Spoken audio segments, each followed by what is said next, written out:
The light in the diplomatic chamber pulsed azure, matching the rhythm of Vela's three-chambered heart. Her grey-violet skin, marked with the ceremonial crescents of her clan, tensed as she observed the humans across the chamber. This was her season, her final season, and tradition demanded she choose. Ambassador Tharin, leader of her delegation, placed a heavy hand on her shoulder. "Remember your duty, Vela. The concordance requires cultural exchange, but our ways remain sacred." Vela nodded, the ridges along her skull catching the light. At 32 cycles, she had earned her place among the warrior diplomats of the Nishek people.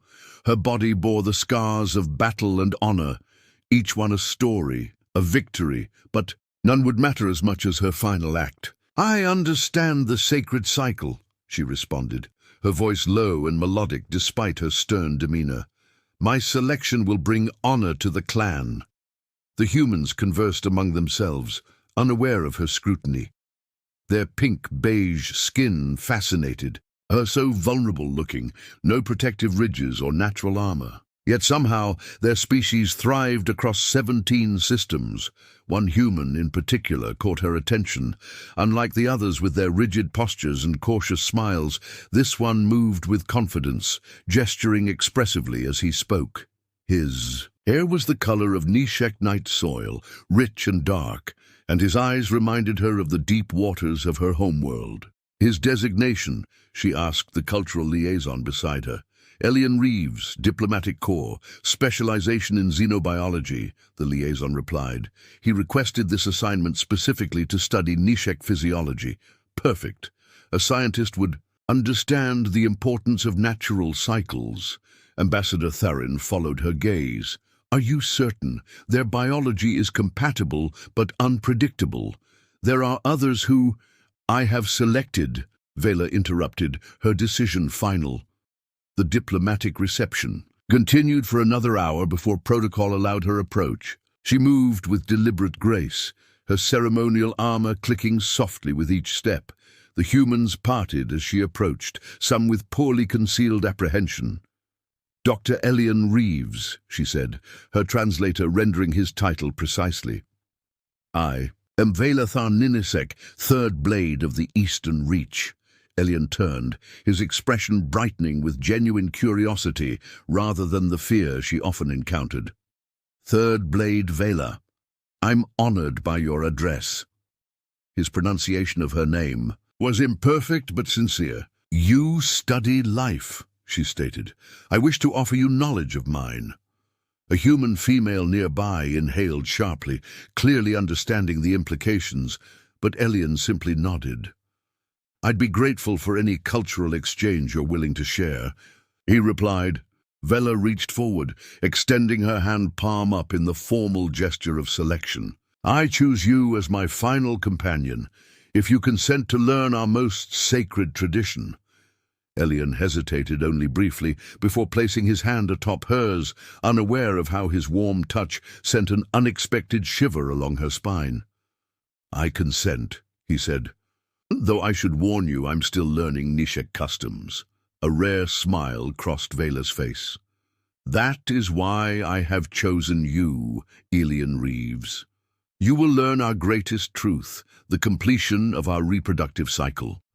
I've entered my final season, and you will help me fulfill my purpose before I join the ancestors." The human diplomat beside Elian stepped forward. "Dr. Reeves, perhaps we should discuss this privately before—" "The selection is made and accepted," Ambassador Tharin announced, voice echoing through the chamber. "The ritual will commence in 3 cycles. Preparations will begin immediately." As the diplomats erupted into urgent whispers, Vela kept her eyes on Elian, noting how his expression shifted from confusion to concern. He did not yet understand that she had chosen him to witness her death after their mating, a sacred honor bestowed on few outsiders. She would teach him the beauty of her people's way, that life's greatest purpose was in its perfect ending. 3 days passed in a blur of ceremonial preparations. Elian found himself escorted through the Nishek diplomatic compound, where violet incense burned in ornate vessels and low, harmonic chants echoed through carved stone corridors. Cultural briefings had become increasingly specific, yet maddeningly vague, about what Vela called the final transformation. Tonight, he waited in chambers prepared for the ritual, walls adorned with tapestries depicting the Nishek life cycle. His attention fixed on one particular image, a female figure surrounded by swirling energy, her form dissolving into starlight. "You study our art with great interest," Vela's voice came from behind him. Elian turned to find her transformed. Gone was the ceremonial armor. Instead, she wore diaphanous robes of deep crimson that revealed the intricate pattern of ritual scars. Across her shoulders and arms, her head ridges gleamed with oil, and around her neck hung a pendant containing something luminescent. "It's beautiful," he admitted, "though I'm still not certain I understand what happens after the mating ritual." Vela approached, her movements fluid and deliberate. The female's body releases enzymes that trigger cellular breakdown after genetic transfer. It is our way. The energy of creation requires sacrifice. "You mean you die?" Elian felt cold, dread settling in his stomach. "We complete our purpose," she corrected. "My consciousness will join the ancestral current. My body will nourish new life. This is why selection is our greatest honor." She touched his cheek with surprising tenderness. "To be chosen as my final companion means your genetic contribution will strengthen our people." Elian stepped back. "Vela, I can't participate in something that will harm you. It is not harm." Her eyes flashed with intensity. "It is completion. Would you deny me my sacred purpose because of human sentimentality?" The pendant at her throat pulsed brighter, and he noticed a change in her breathing. Quicker, shallower. "Your biological cycle has already begun," he realized aloud. "Yes, there is no reversing it now." Her voice softened. "I chose you because you seek to understand, Elian. I ask that you honor my choice, even if you cannot fully comprehend it." What followed was both beautiful and terrifying. The ritual chamber filled with soft bioluminescence as Vela initiated the ceremonial bonding. Their bodies moved together in ancient rhythms, her alien physiology both strange and wonderful against his human form. She whispered traditions in her native tongue, guiding him through each sacred gesture. The intimacy transcended physical connection. Her consciousness brushed against his through some unknown sense. In those moments, Elian understood the profundity of Nishek union, how they believed death and creation were merely different expressions of the same cosmic force. Afterward, as they lay entwined, Vela's body began to change. Her breathing grew labored, her skin cooling rapidly. The luminescent pendant flared brilliantly. "It begins," she whispered, a smile of serene acceptance on her face. "You have given me an honorable completion." But Elian saw only suffering in her eyes. All his scientific training screamed that this wasn't natural. It was biological shutdown that could perhaps be prevented. Among the diplomatic gear he'd smuggled in was an emergency medical kit with broad-spectrum stabilizers. "I'm sorry," he whispered, reaching for the hidden supplies, "but I can't watch you die when there might be another way." Vela's eyes widened in alarm as he pressed the hyperspray against her neck. "No, you cannot interfere with the sacred cycle." "Watch me," Elian replied, administering the compound that might counteract her body's self-destruction. "Where I come from, love preserves life. It doesn't end it." Consciousness returned to Vela in fragments. Sensation first, then sound, finally sight. She blinked up at an unfamiliar ceiling, her body humming with pain that should not exist. According to all she had been taught, she should now be part of the ancestral current, her physical form already beginning to dissolve. Instead, she lived, breathed, existed. You're awake. Eliane's voice, tight with worry but tinged with relief. She turned her head with effort to find him seated beside the bed in what appeared to be private quarters deep within the human diplomatic wing. Security barriers hummed at the windows. They were in lockdown. What have you done? Her voice emerged as a rasp. Saved your life. He leaned forward, dark circles beneath his eyes suggesting he hadn't slept. The stabilizers counteracted the enzyme cascade. Your body was essentially poisoning itself. Vela tried to sit up, but found herself too weak. You have violated our most sacred tradition, denied me my completion. I've given you a choice. Elian's jaw tightened. What your people call completion is biochemically identical to induced organ failure. It's not necessary. It's cultural. You know nothing of our ways, she hissed, though the venom in her voice was undermined by a wave of confusion. She should not be having this conversation, should not be feeling anything at all. I know enough biology to recognize that your reproductive system remains intact. The sacred cycle isn't about reproduction, it's about control. He showed her, a data tablet displaying her medical scans. Your people could survive mating, Vela. Someone designed this genetic failsafe. A commotion outside interrupted their conversation. Raised voices, the distinctive click of Nishek's ceremonial armor. Death touched. The accusation came through the door, spoken in her native tongue. Surrender the abomination. Elian moved protectively between Vela and the door. That would be Ambassador Tharin and your clan representatives. They've been demanding your return for proper completion ceremonies. Since they discovered you survived, they would be right to do so, Vela said, though with less conviction than she expected. I am cursed now, denied my ancestral journey, or freed from unnecessary sacrifice. Elian knelt beside her. The diplomatic crisis is escalating. My people are granting you temporary asylum while you recover, but soon you'll need to decide what you want. What she wanted.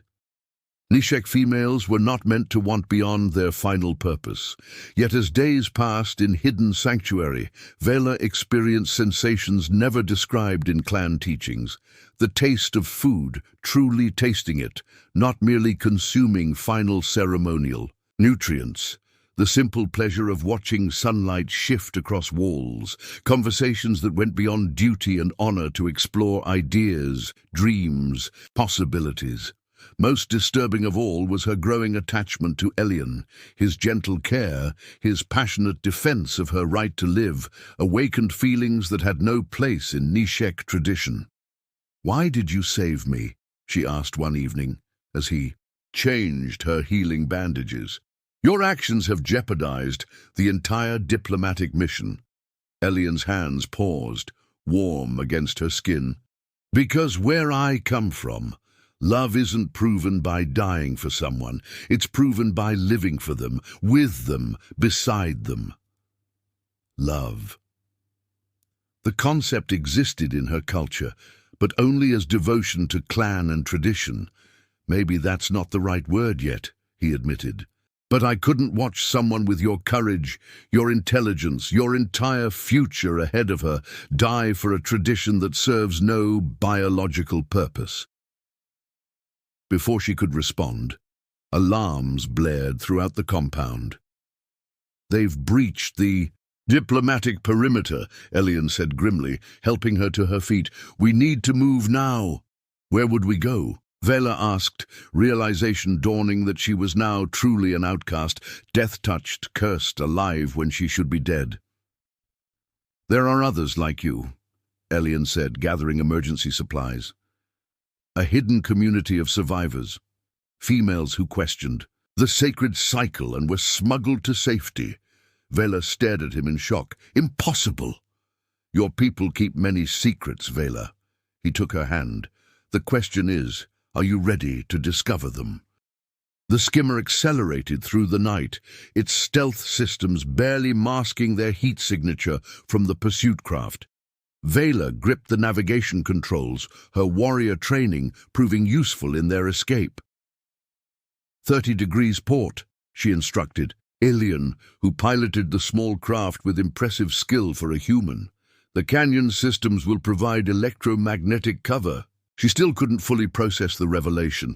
A hidden colony of Nishek females who had survived the sacred cycle. Heretics, her people would call them. Abominations, like her. "We're being hailed," Elian said, as a communication request flashed on the console. "Unknown source." "Accept with audio only," Vela decided after a moment's hesitation. A female Nishek voice, low and confident, filled the cabin. "Diplomatic vessel. Adjust course to coordinates being transmitted. Identity confirmed. Velathar Ninisek and human companion. Safe passage guaranteed." "How do they know who we are?" Elian whispered. "We have watchers within both diplomatic missions," the voice answered, having overheard. "We've been monitoring you since the ritual. Follow the coordinates, quickly." Their pursuit fell away as they entered a massive cavern system, eventually emerging into a hidden valley. There, nestled against sheer cliff walls, stood structures unlike any Nishek architecture Vela had seen, organic, flowing designs rather than the rigid angles of traditional buildings. As they landed, she saw females moving about freely, some bearing warrior marks like her own, others with scholar insignia or artisan patterns. Most shocking were the children, including adolescents clearly born of these women who should not exist. "Welcome to Haven's Reach," said an older female who approached. Their craft. 3 deep scars ran across her face, the mark of a high blade, one of the elite warrior caste. "I am Kira Ven Solisek. 20 years ago I was like you, chosen, mated and ready for the ancestral current." "How?" Vela asked, her voice barely audible. "My human companion also refused the tradition," Kira answered with a smile. "Though with far less medical expertise than yours. I nearly died before reaching sanctuary." Over the next days, Vela learned the truth their clan elders had suppressed for generations. Ancient texts revealed that the post-mating death had been genetically engineered during a long-ago civil war, created as population control that eventually became sanctified tradition. "The enzyme cascade can be permanently deactivated," explained Dr. Nerin, a Nishek medical researcher who had escaped her own ritual 30 years earlier. "The treatment is simple once you understand the mechanism, but as Vela's body healed, diplomatic tensions escalated. The Nishek Central Council declared her kidnapped rather than acknowledge her survival. Demands for her return grew increasingly, threatening. They're calling for dissolution of the entire concordance if you aren't returned for proper completion," Elian explained after receiving communications from his superiors. "My government is under pressure to reveal your location. They fear what I represent," Vela realized. "If females can survive mating, the entire power structure of our society would collapse, which is precisely why we typically remain hidden," Kira noted. "Most who reach us choose to stay, building new lives away from clan scrutiny. But something had changed in Vela during her weeks of recovery. The warrior who had once accepted death as duty now burned with purpose. Hiding perpetuates the lie," she said firmly.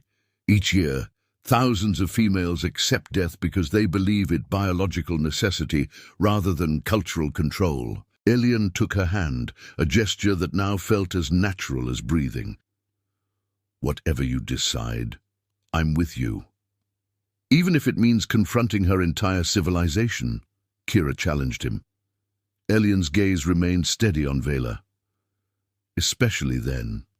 That night, as they lay together under unfamiliar stars, their bodies found a new rhythm, not the ceremonial movements of the ritual, but something honest, vulnerable, equal. In his arms, Vela discovered what her people had sacrificed in the name of tradition, the possibility of love that grows rather than ends with physical union. "They will never stop hunting us," she whispered against his skin. "Then perhaps it's time to stop running," Elian replied. "Your survival isn't just about us anymore." It's about every female who deserves the right to live beyond her purpose. Dawn brought news that settlement talks had been arranged between human diplomats and the Nishek Council. A neutral location, guaranteed safety. It's almost certainly a trap, Kira warned. Yes, Vela agreed, donning modified ceremonial armor that symbolized both her warrior status and her rebellion. But it's also an opportunity to speak truth that has been buried for generations. As their transport prepared for departure, other females stepped forward, dozens of death-touched women, each with her own story of escape and survival. "You will not face them alone," the first said. A former scholar with navigator markings, Elian, looked at the gathering crowd with concern. "This could turn into a bloodbath or a revolution," Vela replied, new determination in her voice. "My people must face what we have become and what we could be instead." The grand ceremonial hall of the neutral embassy fell silent as Vela entered. On one side stood the Nishek delegation, High Elder Moran, Ambassador Tharin, and a dozen warrior priests, their ceremonial blades gleaming. On the other, human diplomats, flanked by security personnel, expressions tense. Vela walked the center aisle alone, her modified armor incorporating both traditional symbols and new elements that represented her transformation. Behind her came Elian and 27 death-touched females, living proof that the sacred cycle was a lie. "Abomination," High Elder Moran's voice echoed through the chamber. "You profane this sacred space with your corrupted existence." Vela stood tall, unflinching. "I bring truth to a space built for understanding between worlds." "There is no truth in perversion of natural law," hissed Ambassador Tharin. "You were honored with selection, blessed with completion, yet you cling to existence like a parasite. Natural law." Vela's laugh held no humor. "Show them, Nerin." Dr. Nerin activated a holographic display showing ancient genetic sequences. "These are unaltered Nishek female chromosomes from our ancestral archives, and these..." Another sequence appeared alongside the first, "Our current female chromosomes, with artificially introduced termination sequences, dated to the Third Dynasty. The sacred cycle is manufactured." Murmurs rippled through both delegations. Elder Moran stepped forward, rage contorting his features. "Blasphemy! The ancestors demand completion as payment for new life." "The ancestors demand nothing," Vela countered. "A ruling caste from 1,000 years ago created a biological failsafe to control female reproduction during resource scarcity. What began as population management became ritualized control." One of the human diplomats spoke up. "If this is true, it constitutes the systematic sacrifice of sentient beings under false pretenses. Our ways are not subject to human judgment," Tharin snapped. "But they should be subject to truth," Vela replied, her voice carrying to every corner of the hall. "How many daughters have we sacrificed to a lie? How many minds, talents, futures extinguished unnecessarily?" The Nishek warriors tensed, hands moving to weapons. Elian stepped protectively closer to Vela, but she gently moved him aside. This confrontation was hers to face. "I was prepared to die with honor," she continued, addressing her people directly. "I accepted the teaching that my death would feed new life. But I have learned that the greatest honor is not in dying for tradition. It's in living with courage to question it." From among the Nishek delegation, a young female warrior stepped forward hesitantly. "I am approaching my selection season," she said, voice trembling yet determined. "Are you saying I need not choose death?" Before the elders could intervene, Vela extended her hand to the young warrior. "I am saying you deserve the right to choose life. What began as diplomatic negotiation transformed into revolution. Not with violence, though the warrior priests attempted to seize the death-touched females, but with truth that could no longer be contained." News spread throughout Nishek settlements across 3 worlds. Females could survive mating. Sacred cycle was constructed, not cosmic law. 3 months later, Vela stood on the observation deck of the orbital diplomatic station, watching shuttles arrive from the planet below. Each carried females seeking the treatment that would deactivate. Their termination sequences, hundreds already, with thousands more requesting information. The Council has officially recognized Haven's Reach as an autonomous medical outpost, Elian reported, joining her at the viewport. They're calling it a special cultural zone to save face, but it's progress. They had little choice after 38. Clan matrons publicly underwent the treatment, Vela noted with satisfaction. Even tradition cannot stand against that many respected voices. Elian's hand found hers, fingers intertwining, a gesture that had become as natural as breathing. What happens now? For us, I mean. Vela turned to face him, studying the features that had once seemed so alien, but now represented home more than any clan dwelling ever had. The diplomatic corps has offered me a position as cultural liaison, she said, the first Nishek female to serve in that capacity. Impressive, Elian smiled, though it means enduring bureaucratic meetings instead of warrior glory. A different and kind of battlefield, she agreed with a small smile, one where we fight with words and ideas rather than blades. She paused, her expression growing serious. My people have a long journey ahead, questioning traditions, rebuilding cultural identities based on truth rather than control. And us? Elian asked again, the question gentle but persistent. Vela placed her hand against his cheek, still marveling at the freedom to choose such intimacy, to build connection that continued beyond a single sacred moment. Among my people, there was no after to consider, she said softly, no future to build with another. I'm still learning what it means to love without endpoint, to build rather than conclude. I can teach you, he offered, drawing her closer.